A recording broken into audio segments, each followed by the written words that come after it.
салом дӯстонам. навори имрӯзаи мо як духтаре бо як писарбачаи худкушӣ карданд дар шаҳри Душанбе. худро ба дарё ғарқ кардаастанд. сабабаш як сабаби бадбахтонагӣ аст. хоб то охири навор бо мо бошин, ҳамаи инро ба шумо хоҳам фаҳмонд.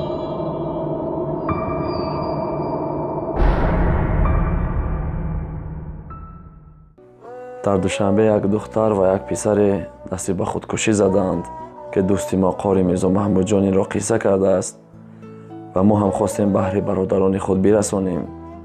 барои чӣ инҳо дар мости 46 худро ба дарё ғарқ кардаастанд? ин духтару ин писар ба ҳамдигар ошиқ буданд, ишқварзӣ мекарданд тӯли чанд сол.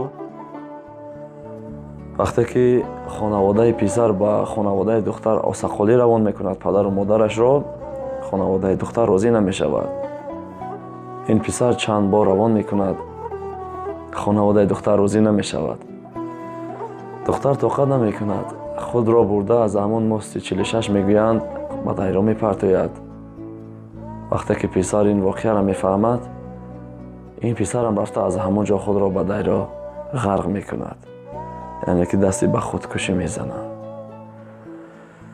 хуб дӯстони азиз, худкушӣ дар ислом ҳаром аст ва шахсе ки худкушӣ мекунад аз дунё беимон мегузарад. вой бар ҳол инсоне ки дасти ба худкушӣ мезанад.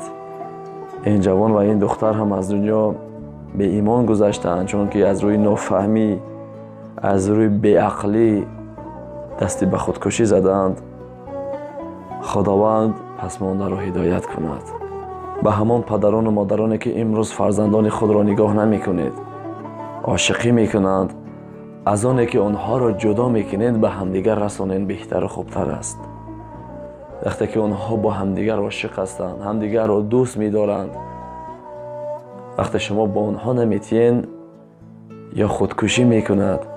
агар худкушӣ ҳам ки накард, шумо ба як ҷавони дигар доден, ӯ ҷавон бехабар аст ки ин дар ҷавонӣ бо як марди дигар мегашт. мумкин дар ошиқии инҳо чӣ корҳое аз сар нагузаронда бошанд. вақте ки шавҳараш ки ҳамин ҳолата фаҳмад, фикр мекунед духтарите хушбахт мешавад. духтарат баъдан ҳамин хел нимароҳ мешавад, бадбахт мешавад ва бероҳа мешавад, ё ин ки дасти ба худкушӣ мезанад.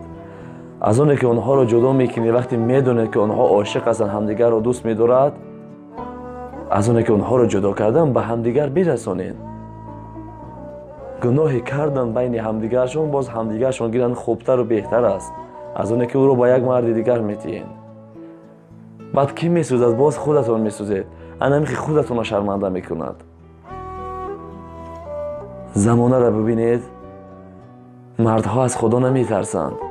99%аш мардҳое ки ҳамон ошиқӣ мекунанд, ба ҳама мардҳо на. ба хоҳарҳо чӣ гуфтанӣ ҳастам? хоҳарони ҷон, ман ба шумо гуфтанӣ ҳастам, ошиқӣ накунед, чунки 99% мардҳое ки ошиқӣ мекунанд ҳамагиаш дурӯғгӯ ҳастанд. ҳамагиаш қасамҳое намехӯрад, чӣ корҳое намекунад барои ту. ту вақте ӯро дӯст медорӣ, 1 сол ё ин ки 2 сол бо ӯ ошиқӣ мекунӣ, ӯро дӯст медорӣ, туро намхел нимароҳ мекунаду мепартояд. ҷавонҳо, аз худо сахт битарсен, аз азоби худо сахт битарсен, ки азоби худо рӯзе аз рӯзҳо ба сари мо меояд. бо як духтар ошиқӣ мекунӣ, ӯро нимароҳ мекунӣ, ӯ дигар бадбахтӣ ба сараш меояд. духтарҳо ҳам имрӯз мебинем бисёр аст бемаънияш. мо бисёр духтарҳоро тарафдорӣ кардем ва боз ҳам тарафдорӣ мекунем, чунки аз ҳама неъмати бузург дар дунё занро худованд барои мард офарид. барои мардҳо аз ҳама неъмати бузург зан аст. ва расули худо саллаллоҳу алайҳи васалам мефармояд, ман аз ин дунёи шумо 3 чизро дӯст медорам, яке аз инҳо занро ном гирифт. расулуллоҳ саллаллоҳу алайҳи васалам гуфт, ман занҳоро дӯст медорам. мо за ҳамин сабаб тарафдори занҳо ҳастем, мо ҳам онҳоро дӯст медорем ва намехоҳем ки хоҳарони мо, модарони мо имрӯз нимароҳ шаванд, дасти ба худкушӣ зананд, бетарбия шаванд, беодоб шаванд. сабабгори ин ҳама ҳамин репҳову мусиқиҳои бемаъневу ними киноҳои бемаънае ки дар ошиқиҳои мекунанд, бисёри сабабгораш ана ҳаминҳо ҳастанд. و بسیارش پدران و مادران و دختران خود اهمیت نمی‌دهند. شبها ساعت 10 میآید 11 میآید، یک تلفن دیگر در دستی او داده استی. دخترم میخواند تلفن، چرا یک بار نظاره نمیکنید؟ دخترم از آدروز رفته است، به باغ رفته است، به فلان جا رفته است.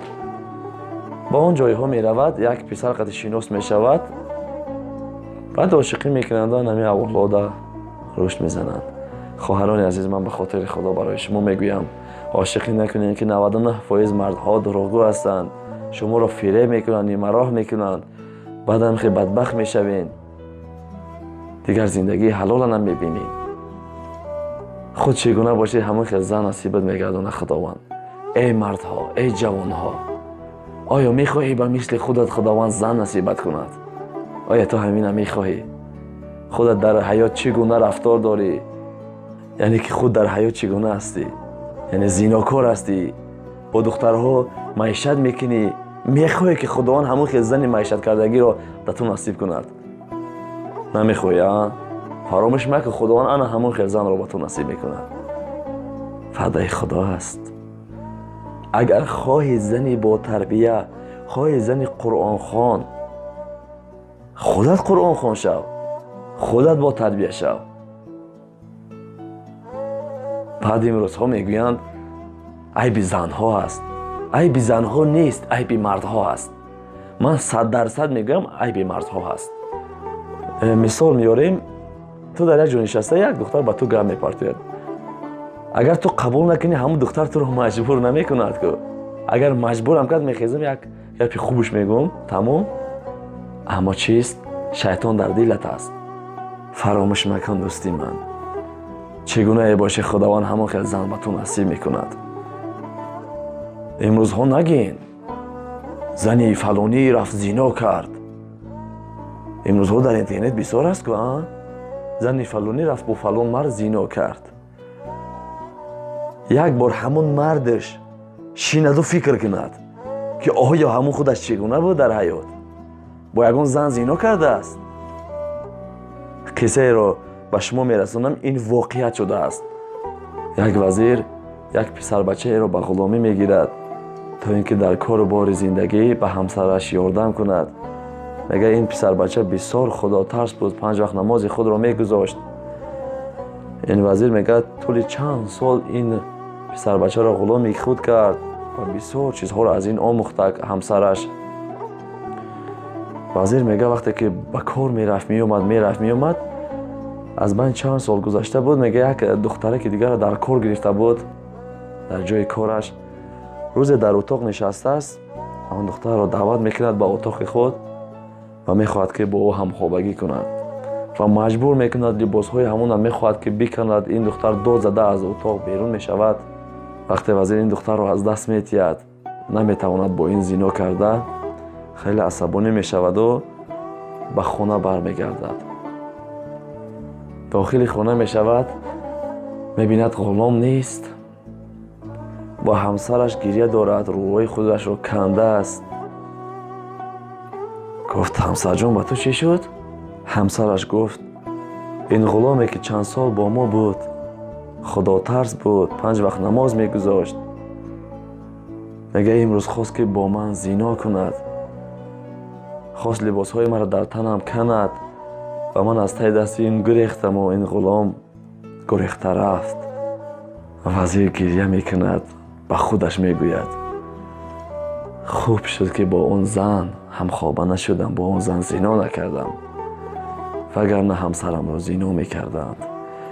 این واقعیت است دوستان عزیز، این دروغی نیست. هر چی کردی آن را خواهی دید.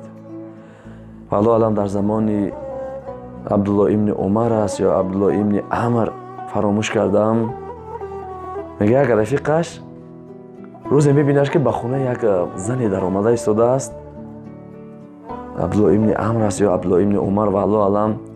میگه چیکار میکنی تو؟ میگه این زن ما رو دعوت کرده است که بیا با من هم خوابه شو.